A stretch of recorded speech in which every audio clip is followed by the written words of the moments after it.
नमस्कार दोस्तों, मेरे YouTube चैनल पे आप सबका बहुत बहुत स्वागत है। आप सभी को दीपावली की बहुत बहुत शुभकामनाएं। आपके जीवन में ऐसे ही खुशियां बनी रहे, इसी कामना के साथ मैं वीडियो प्रारंभ करती हूँ। दीपावली पर कलश की स्थापना आप सबको कैसे करनी चाहिए, ये मैं इस वीडियो में आप सबको बताने जा रही हूँ।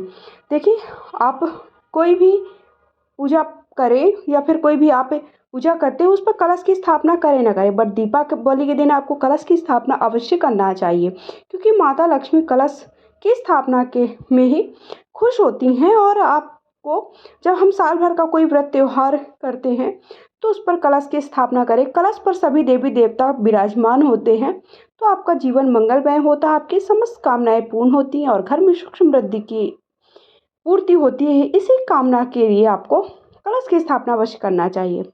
तो सबसे पहले आप जहाँ पर भी पूजा करने वाले हैं वहाँ पर अच्छे साफ सुथरा कर लें। चौकी बिठा लीजिए, चौकी पर लाल या पीला कपड़ा बिछा लीजिए। वैसे माता लक्ष्मी को लाल वस्त्र अति प्रिय हैं, तो हो सके तो लाल वस्त्र बिछाएं।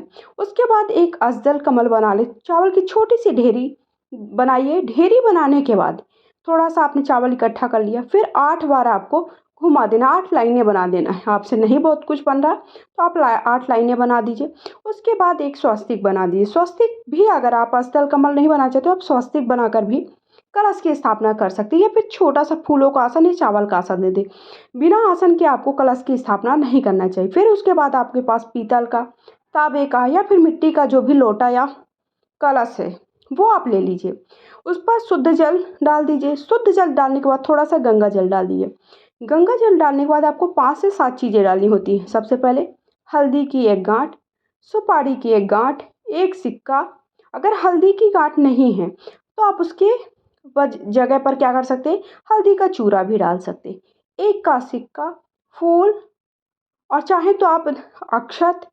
और देखिए, अभी आपके पास अष्टदल कमल, आपके पास कौड़ी भी है, गोमती चक्र भी है, तो वो भी आप अगर लक्ष्मी जी का कलश बना रहे हैं तो वो भी आप उस पर डाल सकते हैं। तो इस तरह 5 चीज़ें डालने के बाद आपको पंच पल्लव लगाना है, अर्थात आम की टेरी लगानी है। अगर आम की टेरी आपको नहीं मिलती है तो आप पान के पत्ते को भी इस तरह से हल्दी कुमकुम लगाकर अच्छे से सजा दीजिए। देखिए, माता लक्ष्मी का जहाँ पर भी आप पूजन करें साफ सुथरा रखें। सबसे पहली बात ये ध्यान रखें।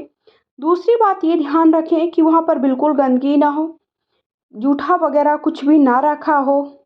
साथ ही साथ जितना अच्छा सुंदरता से उन्हें सजा सकते हैं, घर को या फिर कलश को या फिर उनकी चौकी को, उतना माता लक्ष्मी को ये सारी चीज़ें प्रिय होती हैं। तो इस तरह से आपने पंच पल्लव लगा दिया। तो देखिए, आप पंच पल्लव लगाने के बाद चाहें तो आप एक पूर्ण पात्र में कोई भी अनाज रख करके भी आप कलश की स्थापना कर सकते हैं, या इस तरह से श्रीफल रख करके भी कलश की स्थापना कर सकते हैं। और जो आप कलश बनाए उस पर कंठ पर मौली अवश्य लपेट दें।